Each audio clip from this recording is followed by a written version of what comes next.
Welcome to another build guide. We are going to make a white mage from the Final Fantasy series, namely the American Final Fantasy II. We're calling it Final Fantasy II because that's what it was called when I played it as a child on the Super Nintendo. Basically, we are recreating Rosa, the white mage, but the best way to do this would be to start with a wood elf. It's going to be a full cleric wood elf build, no multi-classing, but we're going to be picking specific spells and cantrips throughout the entire leveling up process. The wood elves have good high movement speed. It'll let you outrun enemies, keep your distance, and also make it to allies that need your healing. Wood elves also start with the longbow proficiency. If you remember, Rosa uses a longbow in the Final Fantasy II game.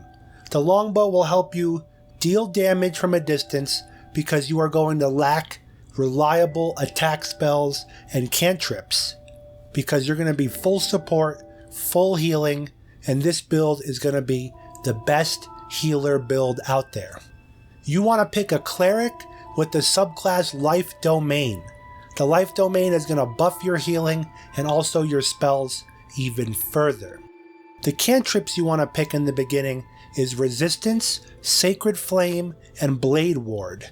These will be a good start to help keep your team buffed and do a little bit of damage with Sacred Flame. The deity you want to choose is not that important. We picked the one that makes the most sense for a healer. It is on the screen right now. And the background, I chose Folk Hero, just to help with the story of the game. It gives you animal handling and survival skills.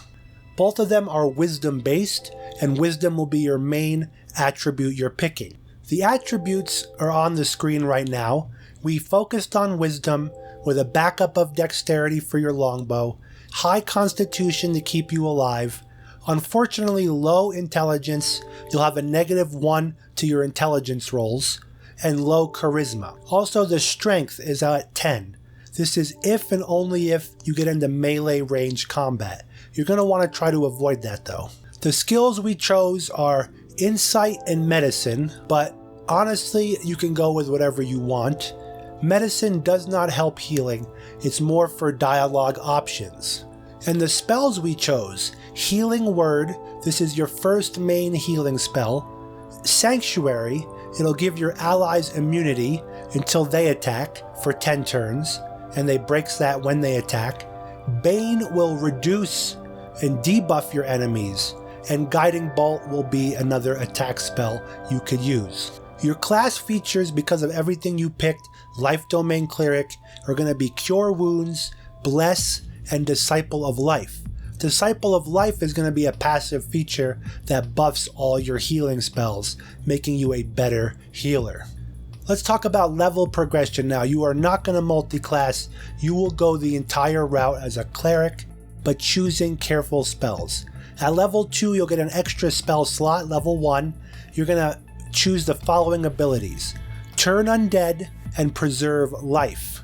Preserve Life heals allied creatures for HP equal to 3 times your cleric level. Just another great healing spell. Turn Undead will rebuke undead enemies to let them flee.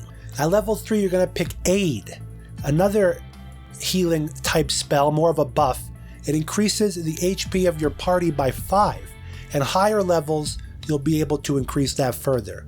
Then you're going to pick Lesser Restoration.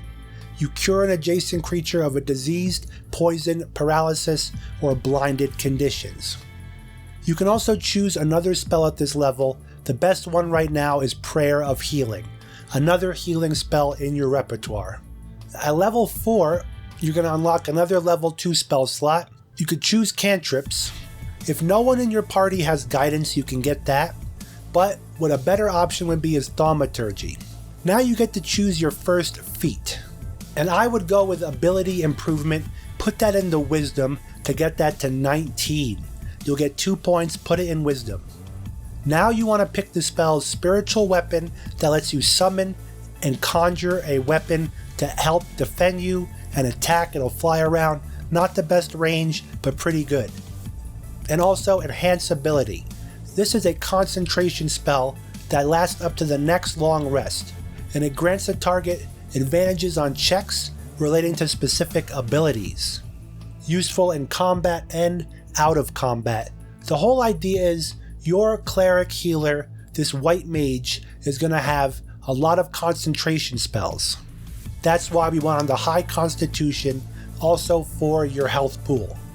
At level 5, you're going to pick Destroy Undead, that's a passive, Scaling Cantrips, Revivify, and Beacon of Hope. These will be awesome for your support role. And you can also choose a new spell to prepare. This one should be Mass Healing Word. At level 6, you get another level 3 spell slot, and you get an extra Channel Divinity charge. You get the Blessed Healer passive right now, which will make all your healing moves even better. Now you want to prepare Spirit Guardians to help keep you alive and slow down enemies that are running up on you to stop you from healing. Level 7, you want Guardian of Faith and Death Ward. And then prepare the spell Glyph of Warding. Level 8, you get to choose another feat. If you get the Resilient feat, you can increase your wisdom by 1. That'll get you up to 20 wisdom, making you very wise and powerful. 2 spells at this level would be Freedom of Movement or Remove Curse. Get these, and also you gain Divine Strike Radiant, which will infuse your weapon attacks with 1d8 extra radiant damage. This is great even for your bow. Level 9, you want Greater Restoration and Mass Cure Wounds. And then you want to get the spell prepared Insect Plague. This will definitely help you have a little bit more utility with your attacks and to dish out more DPS. Not that that's your purpose, but white mages in Final Fantasy lore do have some attack capabilities. Level 10, you gain access to Divine Intervention, which gives you a few cool cards up your sleeve, some more tools in your cupboard. Put it that way. You get Sunder the Heretical, Arm Thy Servant, Opulent Revival, or Golden Generosity. All those are pretty great. You can only use Divine Intervention once per character, so this is like a wild card that you will use once in the game. Finally, pick the spell, Dispel Evil and Good. This is a good spell to have for your support role. Level 11, you gain access to the most powerful spells in your class in the game. You want to get Heal. Very powerful healing spell, does 70 HP healing, plus it cures diseases and blindness. And at level 12, you will have a great amount of concentration spells. If you get Warcaster feat, it'll give you advantages in your concentration saving throws. Hero's Feast is a great conjuration spell to prepare at this level, and this will also make you more powerful at healing. Now, you can pick whatever equipment you want. I'm going to list on screen some early game stuff that will help your build. You can aim to get these, look them up online where to find them, but it's not necessarily needed. You'll have your repertoire of healing. These will just make it a lot easier in the early game. And then the late game items, this is stuff you'll want to aim for to make you even more superior at healing. This build will keep your entire party powerful, buffed, and healed. You'll sit in the back row using your arrows, shooting, using the simple cantrips, and mainly keeping your 3 other party members alive, disease-free, debuff-free, and better armored with your spells buffing them. And you'll be healing them whenever they're hurt. That'll be your playstyle, sitting back, healing your teammates.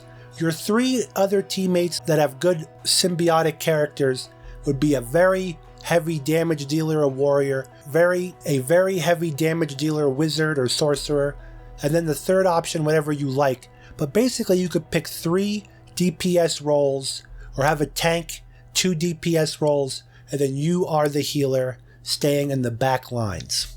Let me know what you think of this build in the comments below. Have you made a healer character? Was it similar to this? Was it multi-class? I love reading your comments.